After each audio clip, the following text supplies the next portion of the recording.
up, Sauce Gang, and welcome back to the channel. Hot Sauce Beats here with a very Merry Christmas reaction, and today we're jumping into some amazing digital circus lore. That is right, because Film Theory dropped Pomni is Destined to Die, amazing digital circus. Now this is gonna be their second video on the digital circus. I'm super stoked. Maybe do we got some more snippets that he found out, or what he's thinking, because there's so much lore packed in the pilot. So I'm super stoked to check this out. But before we do, can you show Film Theory some love by subscribing to their channel and chat? We have officially hit 100,000 subs just in time for Christmas, but we're still moving on. We got a 250,000 next. So if you haven't yet, please smash that subscribe button and join the Sauce Gang family. But enough talking, let's get to reacting and roll that bomb ass intro. Hot Sauce Beats is finally here. Hot Sauce Beats is finally here. Eat, sleep, make beats. Eat, sleep, make beats. Hot Sauce Beats. Woo, woo. Oh, Merry Christmas. Ho, ho, ho, ho, ho. Merry Christmas. It's all about this computer, bro. Welcome. Please come in. I know this might not be what you were expecting, but you and I, we're going to go on so many adventures. We're going to have so much fun. I told you, I don't like him, chat. And ever. I feel like he's evil. And ever. And That could be wrong. I don't know. The pilot, he acts a little sus, chat. Hello, Film Internet. Theory. Welcome to Film Theory. The show that's here to show you the most jaw-dropping, heart-stopping, mind-bending theories you can imagine. In case you We missed love our 'em. last theory on the amazing digital circus, the long and short of it is that we believe that the circus here isn't exactly what it appears to be. Instead of Ain't no some way. futuristic, fully immersive experience, we believe that it's actually a VR video game from the 1990s. And I don't know how I feel about that, by the way, but we'll see. I mean, she does say I put on the set and then she's there. I don't know. One that copies the brains of anyone who puts on the headset. It then turns that copy into a digital character to go on adventures throughout the circus. So the people trapped in this world looking for an exit, they're not actually people, just digital They're just copies of their clones. consciousnesses, their personalities. That's why we repeatedly see workstations of VR headsets in the first episode, but with no one actually wearing the headset. Who knows? And our They theories might didn't hit stop the there. nail on We the head, continued bro. by saying that Pomni is either the creator of the game or an employee at the development studio making the game, as evidenced by our mental breakdown when seeing those work desks. And while this is the direction that I still believe the series is headed for, How about we talk about something else? you see, there's still a ton to dig into here with the digital circus. So Sure, much, those dude. initial This theories are the pilot ones was that I think full are of the lore most likely and and the most Easter eggs. intentional. It's once to stretch a bit further out that some of the truly fun, wacky ideas really start to develop. Are they right? Yeah, probably not. Are they interesting and fun?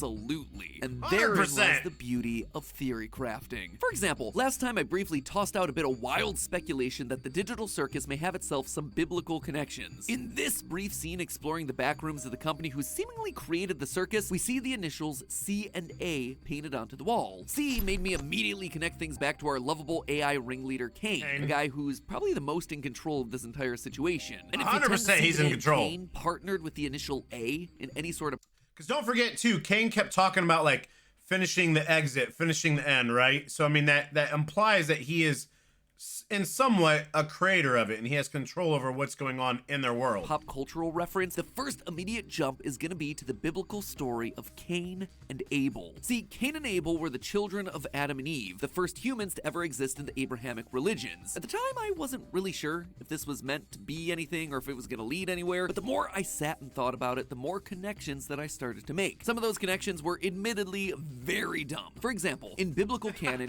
Cain kills Abel and becomes the first murderer. And what does Cain do multiple times throughout the pilot? He pops bubble for comedic effect. Ow! You parasite! Cain kills a bubble, a bull. Coincidence? Absolutely yes. It is single-handedly one of the dumbest things I've ever said in a theory, and I have said a lot of dumb things in theories. But other parallels that I found as I was doing this little brain That's search so through the dumb. episode again were a lot more compelling. Kills In a fact, bubble. some connections were so large. Dude, just for all of our religious folk that watch Matt Pat, they're like, really, dude? Kane kills a bubble? Cain kills Abel. Parts Stop that it. I believe I may have just cracked the question of what the digital circus is wide open. You see, loyal theorists, Purgatory. the amazing Hell. digital circus isn't just some mere video game that's trapped these consciousnesses. No, it's something much darker. Kanchi. It's an eternity of torment and torture. The amazing digital circus is, quite literally, hell. Put on your headsets and get your randomly generated names, my Yeah, friends. let's get the We're cooking, going chat. in. So the claim that the digital circus is literally hell is a pretty bold one, so why would I possibly make it? Well, look at this. At the very end of the pilot, here we're shown all the human characters sitting at a table while eating food. But you notice anything weird about their dining arrangement? Of all the ways they could have set up this table, they decided to have every character on just one side, all of them facing the same direction, out at us, the audience. When this is done in fiction, it's rarely by mistake, because this right here, this is a very iconic framing device from one of the most famous paintings ever made, The Last Supper by Last Leonardo Supper. da Vinci. This depicts the final meal of Jesus and his followers shared before his crucifixion. It's been the backbone of conspiracy theories and Dan Brown novels for centuries. Gooseworks, creator of the series, and all the other creatives over at Glitch, they're smart people. They wouldn't be using this imagery without understanding the historical baggage that Chat, hold on. I'm a sucker for a good conspiracy theory. What conspiracy theories are there for the Last Supper, bro? This is news to me. Again, you guys know I do a lot of my learning from the old U of Tube, and I didn't know there's conspiracy theories behind the Final Supper or just the painting.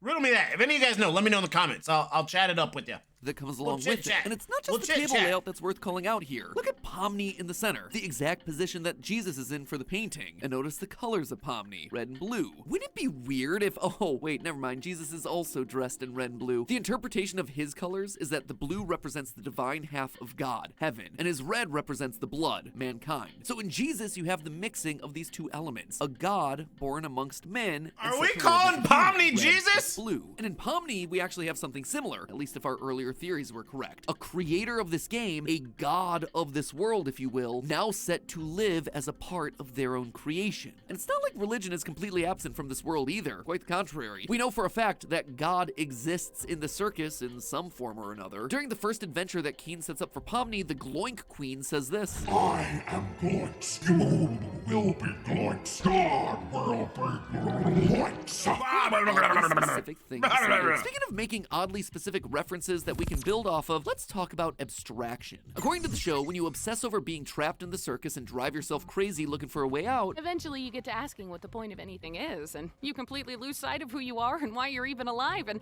when you reach your breaking point, something really terrible can happen. this is known as abstraction. And we see the results of it when we meet Kaufmo the Clown, or at least what's left of him. Oh, Kaufmo's been obstructed. Last time, I wasn't really sure if we had enough to really make a judgment over what was happening here, but I did find some more information when digging through the creator Gooseworks' Tumblr. According to her, abstracting isn't just going crazy and becoming a big scary monster. It's definitely part of it for sure, but there is a deeper meaning. According to Gooseworks, when you abstract, you lose everything about yourself. You're stripped of every single scrap of individuality that you become something unrecognizable. All abstracted people okay. look the same. This glitchy four-legged monster covered in eyeballs. And perhaps most importantly, abstraction cannot be undone. Now, looking back over the series with this new lens of religious imagery, the abstracted start resembling something else, something beyond just monsters. They almost look like angels. Well, not really angels, more biblically accurate angels, which, ironically enough, doesn't really come from the Bible. Let me explain, it's kind of confusing. 3 Yes, years please ago, a meme explain. started spreading across the internet featuring these monstrous multi-eyed creations. They were called biblically accurate angels. Now, you might look at these things and go, really? They don't exactly look like the traditional image of an angel with robes and wings and halos and all that. But what they're riffing on here is a very specific part of the Bible. A few chapters in the book of Ezekiel where he describes having visions of winged creatures with 4 faces, some human, some animal, and these creatures were joined by wheels within wheels with eyes. Here's a version of the quote. I What? looked, and I saw beside the cherubim 4 wheels, one beside each of the cherubim. Their entire bodies, including their backs, their hands, and their wings, were completely full full of eyes, as were their 4 wheels. Now, for the sake of clarity, the wheels with eyes, or ophonym, both are and aren't considered angels depending on what documents you're using and how you're classifying things. And again, all of this is based on a few very short lines in a very long, very ancient religious tradition, but that's neither here nor there. The point is that these religious entities are always described as having the first I'm hearing of this, abnormal chat. number of eyes all over their bodies, just like the abstracted that we're seeing in Digital Circus. The weird descriptions even fit with the name Abstraction. These so-called biblically accurate angels are weird, almost completely unrecognizable to humans because we can't comprehend what we're witnessing. They're unknowable.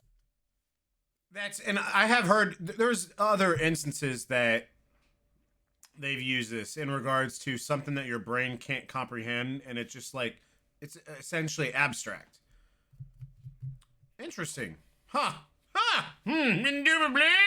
In other words, they're abstract. Now, while it's never made clear why these biblical creatures would have so many eyes, one persistent idea is that the design represents God's watchful eye over us. They're always watching us because God knows all. He sees all. Look again at the Digital Circus. There's a ton of eyeball imagery here, all throughout this first episode. Eyes are everywhere. hidden in the There intro, is they're hidden in eyeballs the paintings, everywhere, they're hidden dude. in the background. Kane even admits that he wants all the cast to stay in the circus. Where I can keep my hundreds of all-seeing eyes on you. Kane, an omniscient character who knows everything, a god of sorts. And what's he made of? Basically a mouth and 2 big ol' eyes. Oh, and looking at Kane's dialogue through this more religious lens makes this line hit a whole lot different. Do you like adventure, activity, wonder, danger, horror, pain, suffering, agony, death, disease, death, angel food cake? Ow! Not only does suffering, agony, and death all sound very hellish, but why angel food cake? Like, why call out that specific type of cake here? Again, we have ourselves a weird connection to angels and religion that comes seemingly out of nowhere. But the most compelling reason Mappa for why we always can draw starts selling me, parallels dude. Again, this chat, series- this is wacky. This is way out there wacky.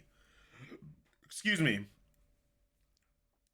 We're roughly halfway through this, and he's already selling me. and all these religious ideas has to be the way that the creator Gooseworks talks about the Digital Circus. When asked if anyone in the series would be killed, Gooseworks answered that it depends on your definition of kill, which is likely pointing to the idea of abstraction. But it's interesting that she makes this distinction. It means that none of these characters can die, so to speak. They're trapped in here forever in eternal torment, just like hell. Gooseworks also talks about how characters deserve to be there, specifically calling out Jax as the one who deserves to be there the most.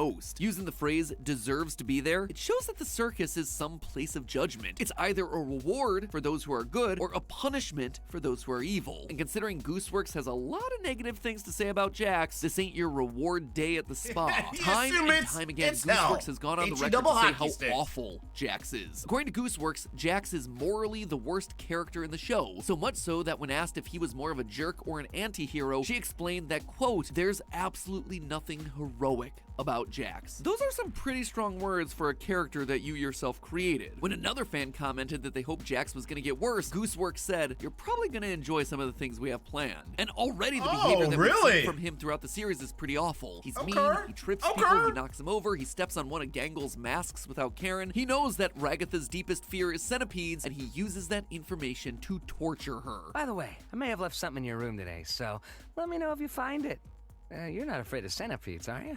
Jax! That's literally my only fear. Why would you do this? Jax is clearly not a good person. So if Gooseworks is saying that he deserves to be in the circus more than most, scare you, then and it clearly implies yes, that it we're is. trapped in hell. But just because they're in hell doesn't necessarily mean it has to be your typical fire and brimstone hell. Case in point, one of the most influential Lake depictions of of hell comes fire! from a play by French philosopher Jean-Paul Sartre, known as Huis Clos, or translated into Huis clos. English, No Exit. In it, 3 people condemned to hell are brought into the same room and locked inside. But instead of a torture chamber, they just find a comfortably furnished room. Not exactly what you'd expect, right? But as these 3 start talking and getting to know each other, they realize they don't click. They annoy each other, they push each other's buttons, and they twist the knife until one of them realizes this is the torture. A famous line from the play reads, "Hell is other people." That sounds exactly like what we see here in the Digital Circus. It's 6 people who don't necessarily click with one another, and no matter how polite they are, they all still push each other's buttons. They exploit each other's fears and fake laugh at each other's jokes. But the worst part part of all, there's no exit. Trapped in a digital room with no escape. But now to the big Darn question. you, Matt Of course, Pat! It's all interesting Why? for sure, but why bring up all these parallels? Well, if we can point to all these religious ideas to show what the digital circus is and how they're going to be using it in the story, we can also use them to point to where the story is Predict the headed. future. Specifically, I believe that we can use the religious imagery to get a pretty good idea of what Pomni's story arc is going to be. You see, Pomni is Digital Circus's parallel to Jesus Christ. I know that sounds Zeus! insane. Sounds crazy enough for one of those Matt Pat out of context compilations that I see floating around. But the connections are there when you actually stop and look at them. I mean, think back to what I pointed out earlier about the Last Supper scene. Pomni is framed as the one in the center. Exactly. got where brown Jesus hair. is They're sitting both in the brunettes. painting. Her color Oh, scheme Jesus! matches Jesus's. His Jesus! robes are split between two colors, red and blue, just like Pomni's jester outfit. Additionally, we have to consider Pomni's hand. About halfway through the episode, when the abstracted Kaufmo attacks Ragatha and makes her glitch, Pomni tries to help her and gets her hand glitched in the process. This plot line is actually left unresolved at the end of the episode.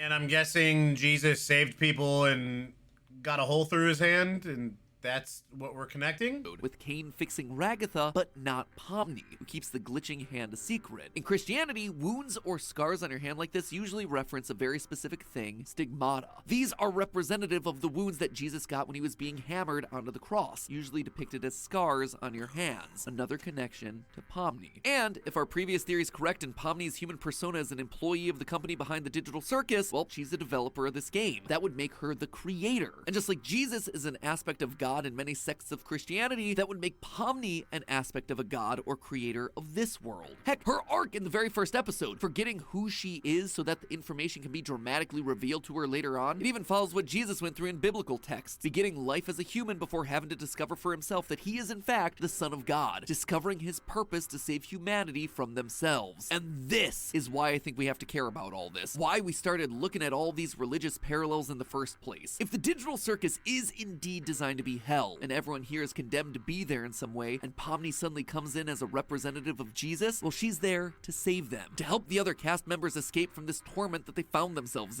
in Pomni's creation. But in the cruelest twist of fate, saving them is gonna doom Pomni. If I was a betting man, I'd say that Pomni will be the only one left in the digital circus after she's helped all the others to escape. Just like Jesus sacrificed himself for humanity, Pomni is gonna do the same thing here. She's gonna get left behind, forever tortured by this wacky AI going on his silly adventures, but it'll have been worth it because she'll manage to save pretty good. everyone else. But hey, though the cast of the It's amazing just a digital theory. circus might be being burned by their experience on the film computer, theory. you don't have to be, thanks to our sponsor for today's video, Opera. Ever since Opera got to be Tab Island. Oh, Web, Opera check GX. out Opera by using my link below and downloading the Opera browser today. Thanks again to Opera for sponsoring today's video, and as always, my friends, remember, it's all just a theory. A film theory. Thanks for And watching. cut. Cut.